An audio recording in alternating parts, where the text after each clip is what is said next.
Welcome back, Defenders. There's a lot of news to get to today. We're going to talk about the war between Israel and Iran and what impact this has on Russia. But first, we're going to focus on Ukraine. Kyiv rocked by yet another Russian airstrike on residences. It was pure hell.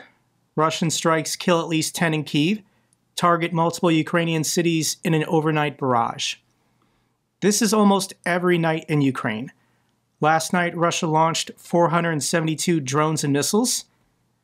Ukraine's air defenses did the best they could, shooting down about 420. But that means 50 hit their targets, and Russia is now just targeting apartment buildings. This is what the flight path looks like for the drones and missiles, concentrating on the city of Kyiv. And here are the videos. I can show you the beginning of this one. There's no falling debris. There's no mistake. Russia is just targeting apartment buildings in Kyiv now. I'm going to cut the video off. I'll link it down below, but that is a Russian Shahed drone targeting and slamming into an apartment building. Here's another video of a different apartment building. The drone, you can see, is located right here on the video as it approaches the building. Wasn't shot down. It's not falling debris. This is the intended target. And here's the end result. This is Russia's objective. Terrorism. To kill women and children. To kill people in their homes. As of now, 14 people confirmed dead. More than 40 people injured. Here's the statement put out by President Zelensky. Right now in Kyiv, efforts are underway to rescue people from under the rubble of an ordinary residential building. It's still unclear how many people remain trapped. The Russians destroyed an entire section of the apartment block. In total, buildings in 8 districts of Kyiv have been damaged. Response efforts are still ongoing after the strike on Odessa. Emergency workers are operating at all the sites of impact. All of the affected are receiving the necessary assistance. 75 people have been reported injured. As of now, 15 people are confirmed dead. My condolences to their families and loved ones.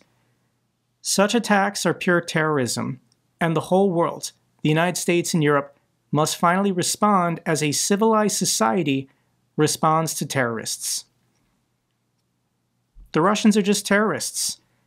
And I can see the posts. I can see what Ukrainians are saying on social media.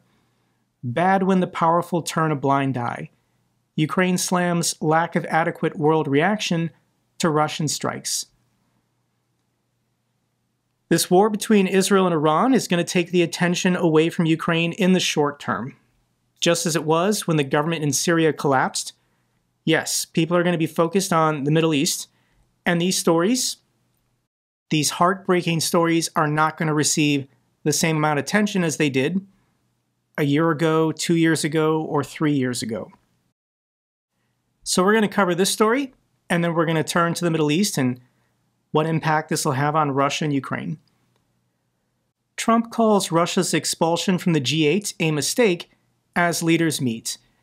Donald Trump went to Canada to attend the G7 summit, and he really only went there to represent Russia. He did not go to the G7 summit to represent the United States. He was only there to advocate for Putin and the Russians. Here is the clip. If you haven't seen it, I'm going to play this for you, and then I'll explain why this is so stupid and evil. Together very well. I look forward to that. The G7 used to be the G8. Barack Obama and a person named Trudeau didn't want to have Russia in. And I would say that that was a mistake, because I think you wouldn't have a war right now if you had Russia in. And you wouldn't have a war right now if Trump were president 4 years ago. But it didn't work out that way. But it used to be the G8, and now it's, I guess, what's that, 9 years ago, 8 years ago, it switched over. They threw Russia out, which I claimed was a very big mistake, even though I wasn't.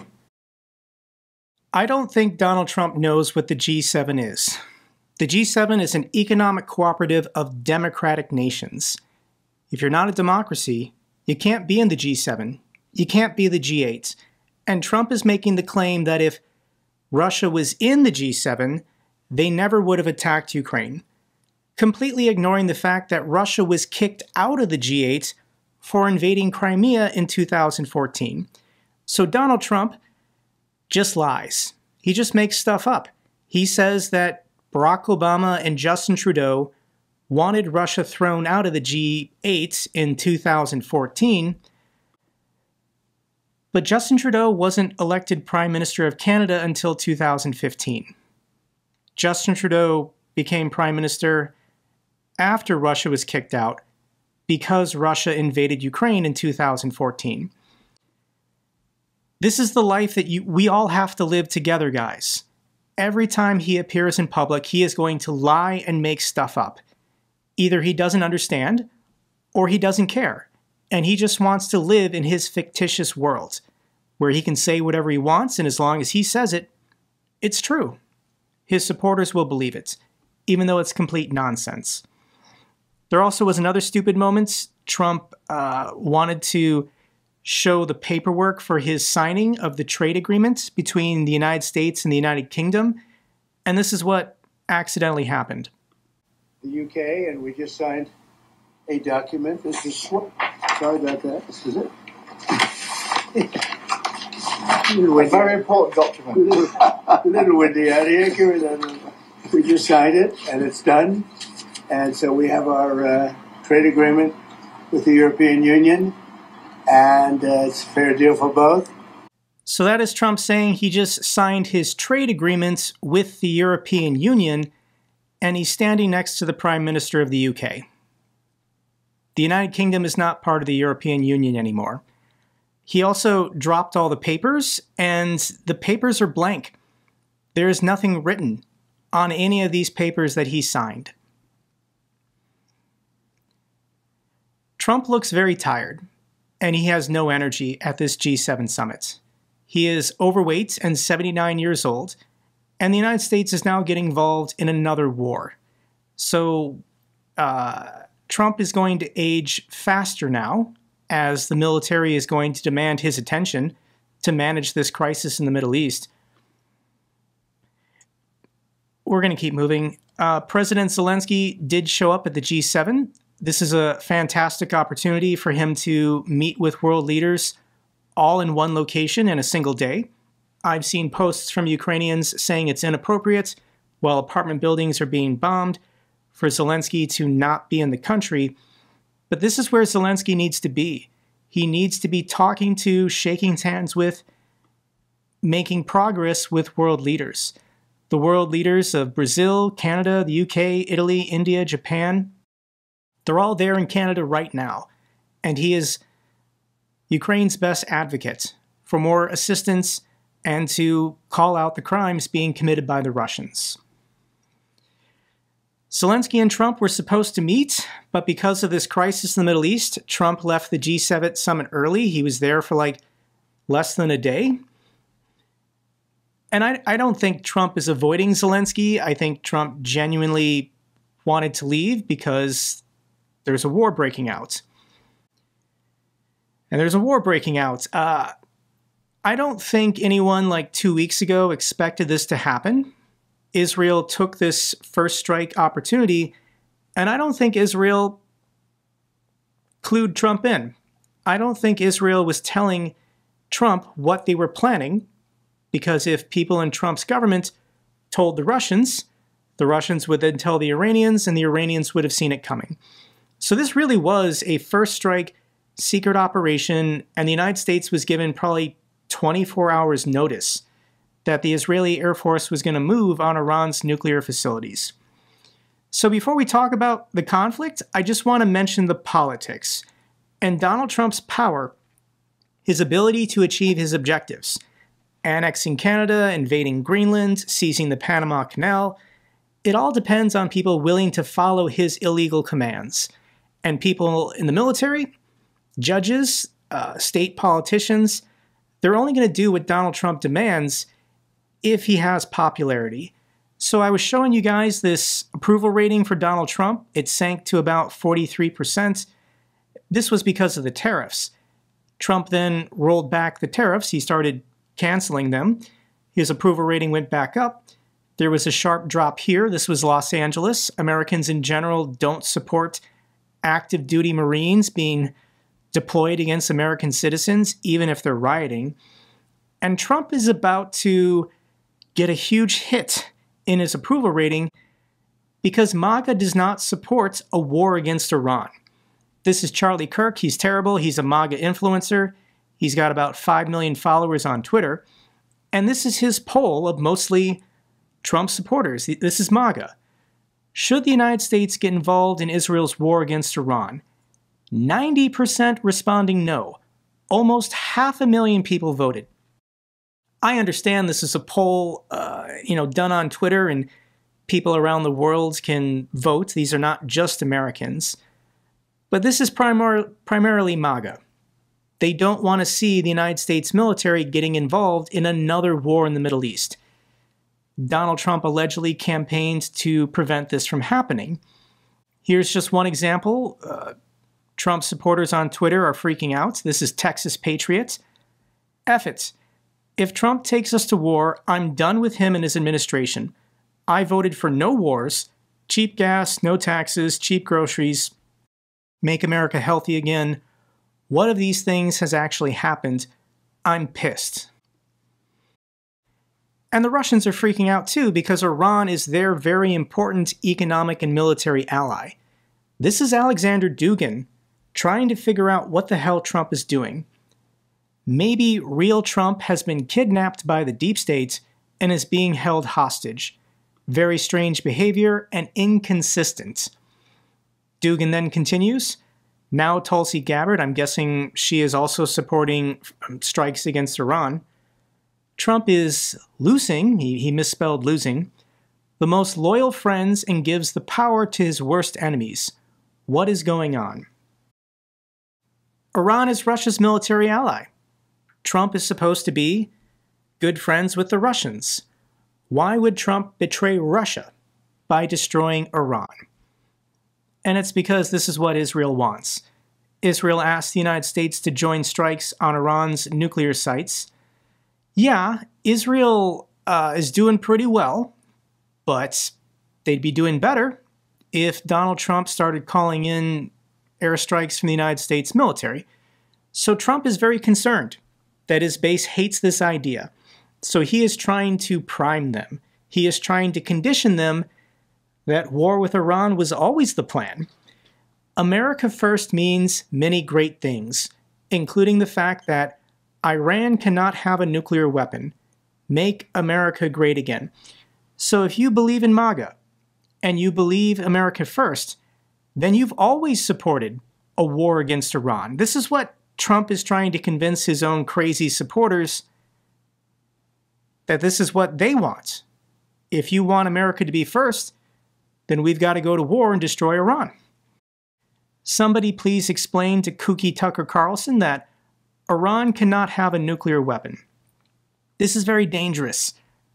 Anybody who goes against Trump, Trump will then start attacking them and try and get his base to turn on them. So Tucker Carlson, of course, supports Russia and is rejecting the idea of the United States military going to war against Iran.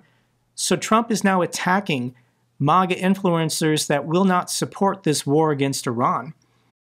Iran should have signed the deal I told them to sign.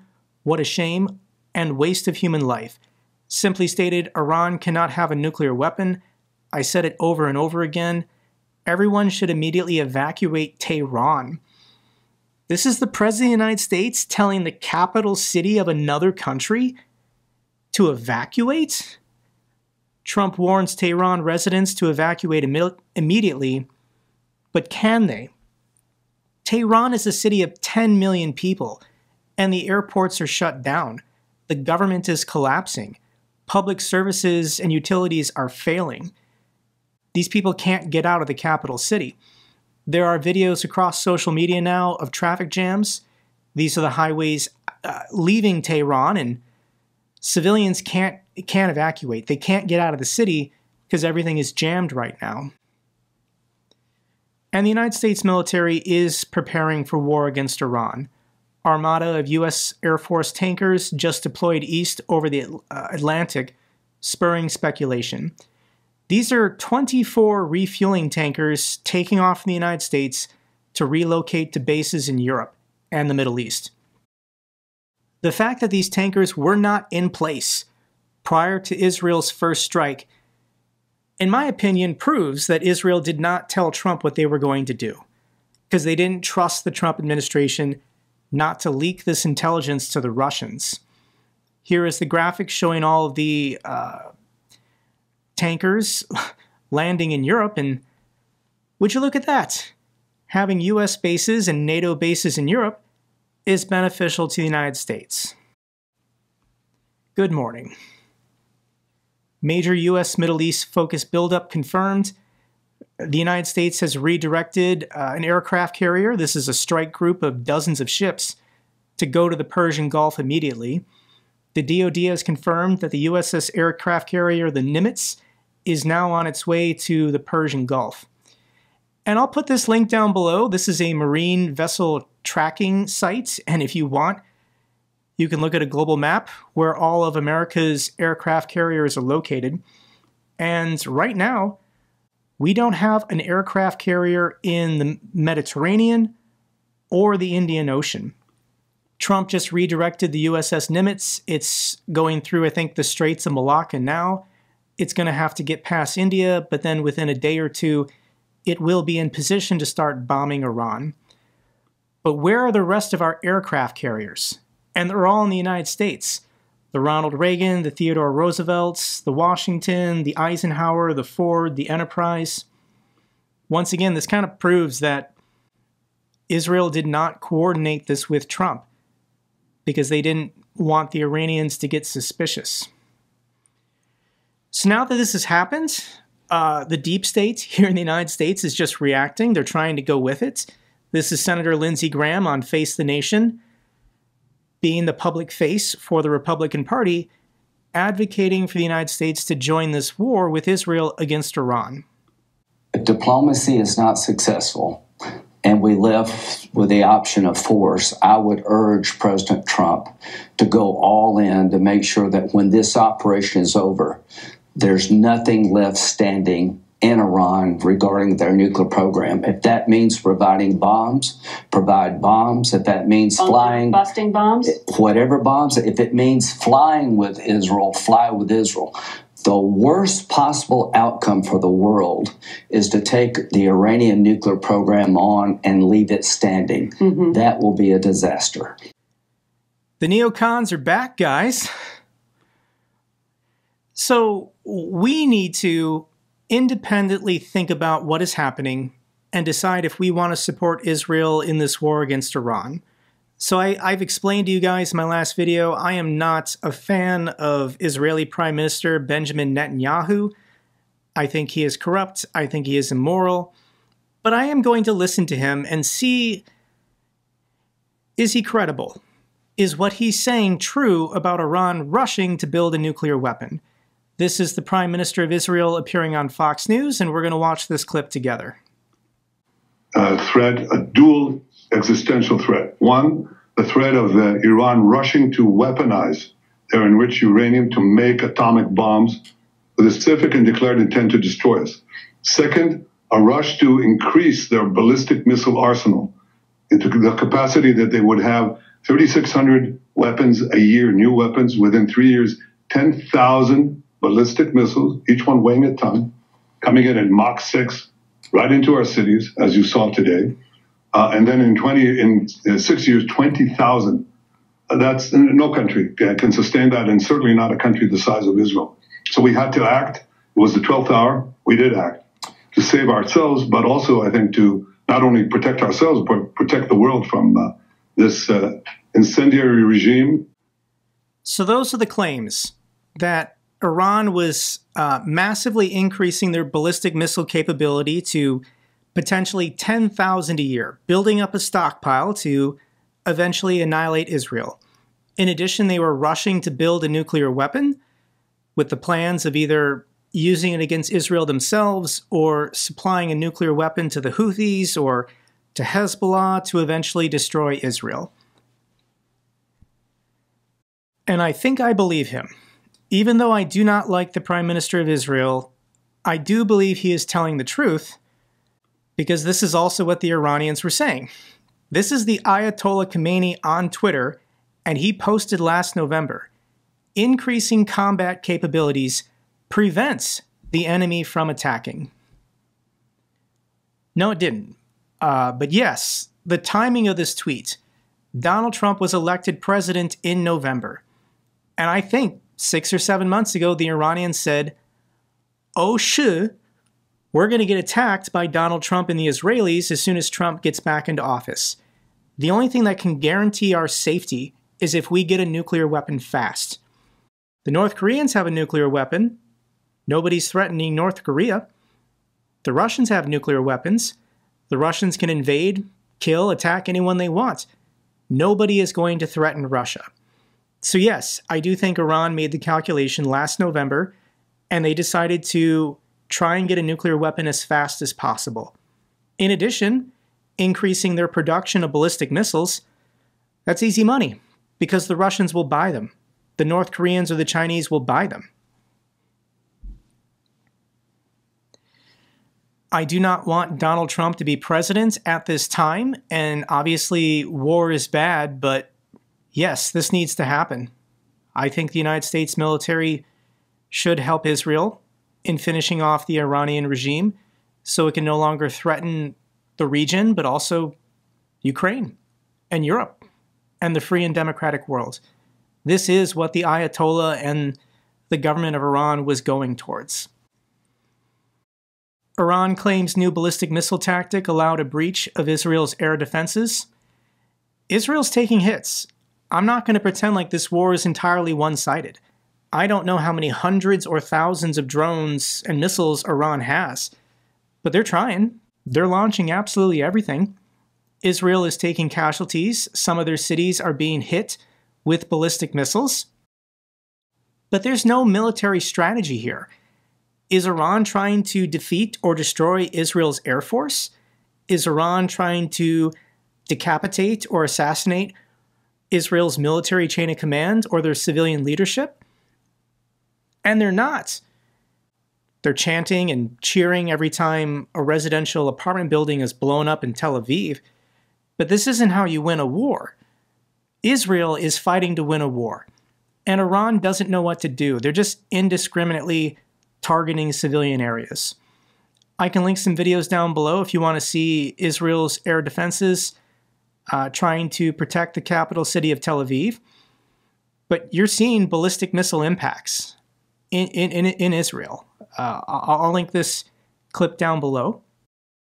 This is another amazing video. This is taken from an airplane. So I think this is a flight going over the United Arab Emirates. So the horizon of the globe is facing north. We know that these are missiles, ballistic missiles being launched from Iran towards Israel over Iraq. And this clip from a commercial airline plane, I mean, it's dozens, hundreds. All of these have to be shot down or intercepted, otherwise impacts are coming. But this isn't going to be a long war. Iran is getting annihilated. Control of the skies. Israel achieves this in 48 hours, something that Russia hasn't done so far in 3.5 years. I just wanted to make the contrast that Russia still does not have control of the skies. Russia still has not eliminated Ukraine's air force. But Israel achieved this against Iran in 2 days, basically. This is what Trump is now saying. We now have complete and total control of the skies over Iran. Iran had good sky trackers and other defense equipment, and plenty of it, but it doesn't compare to the American-made, conceived, and manufactured stuff. Nobody does it better than the good old USA. What's this we stuff? The United States military didn't do anything. Israel destroyed all of Iran's air defense systems in the first wave, the first attacks. They also went after the nuclear sites, but because Iran is fighting back, it's now a total war. It's game on. So there's satellite images coming in of all the damage and destruction, and I'm not the guy to analyze this for you. There's got to be other channels on YouTube if you want to check it out, but these are some of the Maxar satellite images, and you can see This building's been destroyed, this building's been destroyed, this building's been destroyed, this building's been destroyed. Yes, it's all of Iran's nuclear facilities. They were hit first. But now it's got to be anything Iran would use to strike back at Israel. But after that, it's just anything with a military value. Israel is going to launch everything they have to completely decimate the Iranian military so they can never threaten anyone ever again. This building's destroyed, this building's destroyed, this building's destroyed, this building's destroyed, this building's destroyed.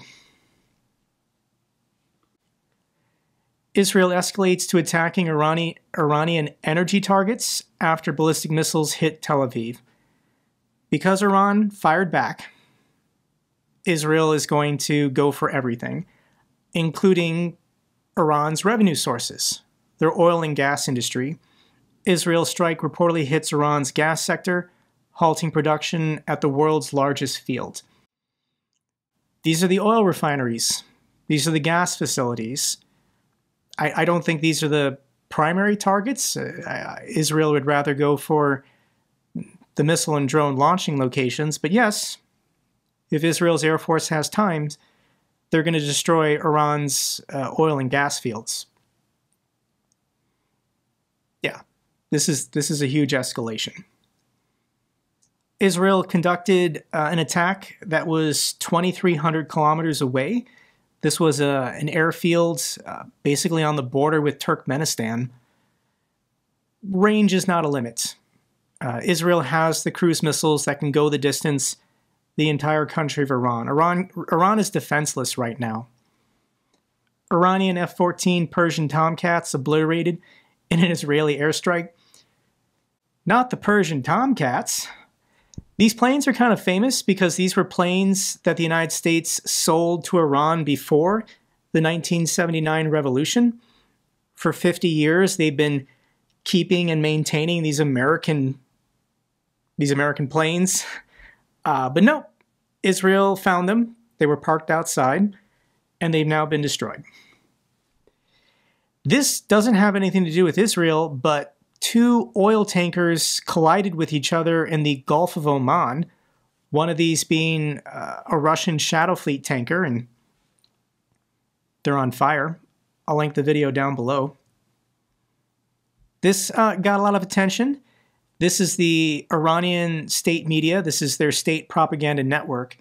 And Israel blew up the building during their live broadcast. So I'll play it up until the moment of impact. شنیدی صدای متجاوز به خاک وطن صدای متجاوز به صدای حق و حقیقت است. So you've got a nice lady on camera screaming death to Israel, death to America, and during the live broadcast the building was hit and she had to go for cover. This is the building.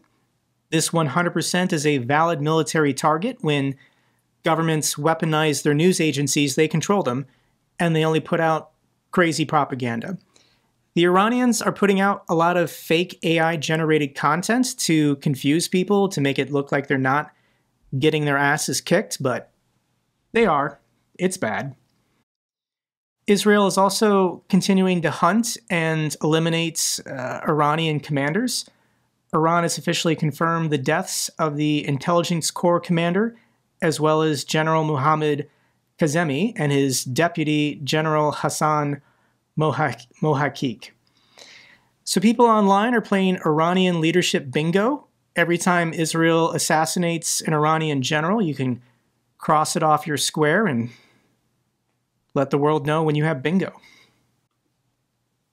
Iranian leadership has begun secret talks with the Russians to evacuate top officials. Among those planning to leave the country is the deputy chief of staff to the supreme leader. Other senior Iranian officials have reportedly received similar evacuation offers.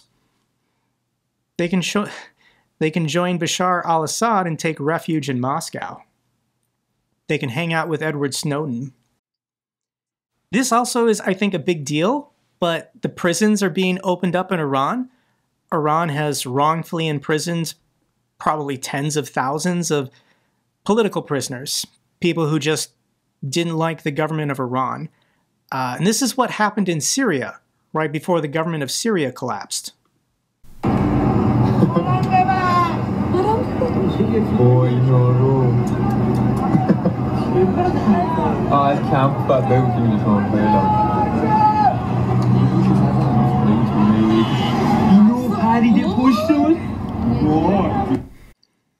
I don't know who these guys are, but they're now loose on the streets of Tehran.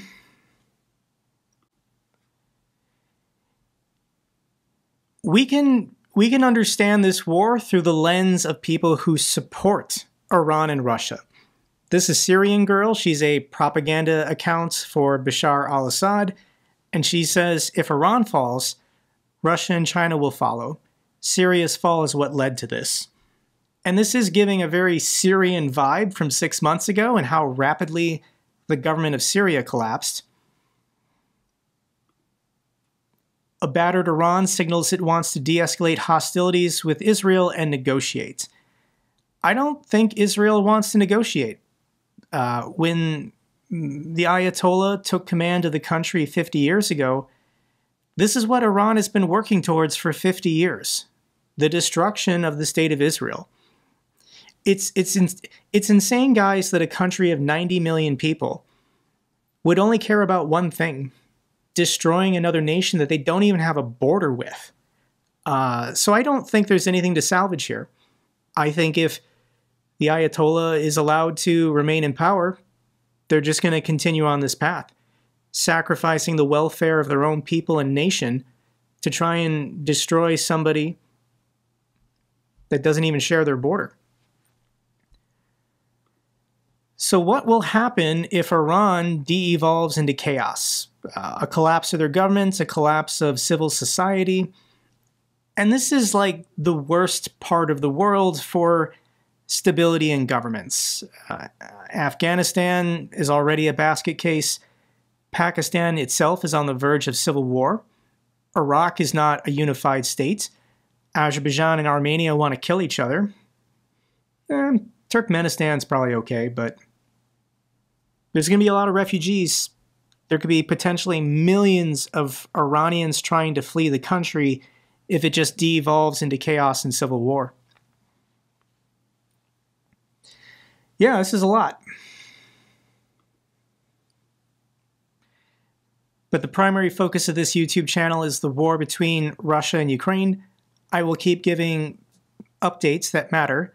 But let's get back to what Ukraine is doing to hold back the Russians. Ukrainian spies sabotage Russia's Kaliningrad power station, cut power to the military facilities. Russian military industrial chemical plant halts operations after a Ukrainian drone strike. Ukrainian drones hit a Russian factory making Shahed drones 1,000 kilometers from the front lines. This is what Ukraine has to do. Kill the archer, not the arrows. Anywhere where Russia is producing these missiles or drones, Ukraine needs the intelligence, and they've got to build their own missiles and drones to strike these factories. It's the only way to save their civilians. Here's a picture of the drone factory. I don't understand why Russia wouldn't put this underground, but they probably figured it was safe because it was 1,200 kilometers from the border. Here in the United States, I argue that Trump is getting weaker by the day.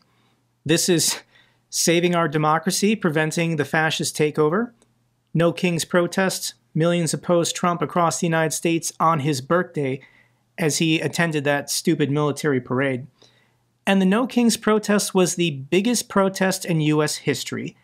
Over 5 million Americans participated, but I think the number is much higher. And this is larger than the Women's March in 2017, larger than any Black Lives Matter protest, larger than civil rights protests or Vietnam protests. In the comments section, Europeans, people around the world are frustrated. Why aren't Americans doing something about Trump? And we are. These protests are only going to get bigger. And I think they're going to build over the next year and a half. Republicans are going to get annihilated in the midterms. And then Trump and J.D. Vance will be removed from office in 2027. But for the next year and a half, we just have to strap in and hold on. I do want to share with you some of my favorite protest signs. I fought fascism in 1945 at 102. I am doing it again. Twinkle, twinkle, little czar, Putin put you where you are. Only you can prevent fascist liars. You know it's bad when a straight white guy makes a sign. If you treat us like Russia, we fight like Ukraine. That's a really good sign. Okay guys, after all the death and destruction today, how about we look at a video of a cute dog? This is Patron, the Ukrainian bomb-sniffing dog. It's the pictures of these dogs that I always use for the monthly Q&A. And in this video, Patron is introduced to a robot bomb diffuser. I guess they'll be working together. Patron finds the unexploded munitions. They're then going to use this robot arm to safely dispose of the bomb. But this is Patron meeting the robot. It's pretty cute.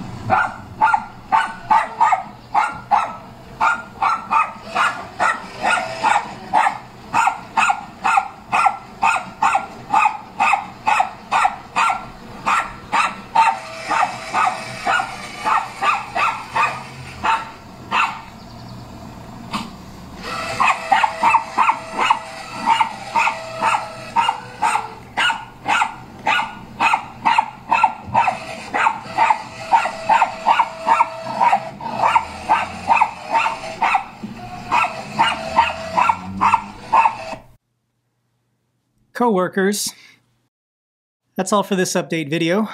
Glory to Ukraine, glory to the heroes. If you found this video informative, give me a thumbs up. Best way to support this channel.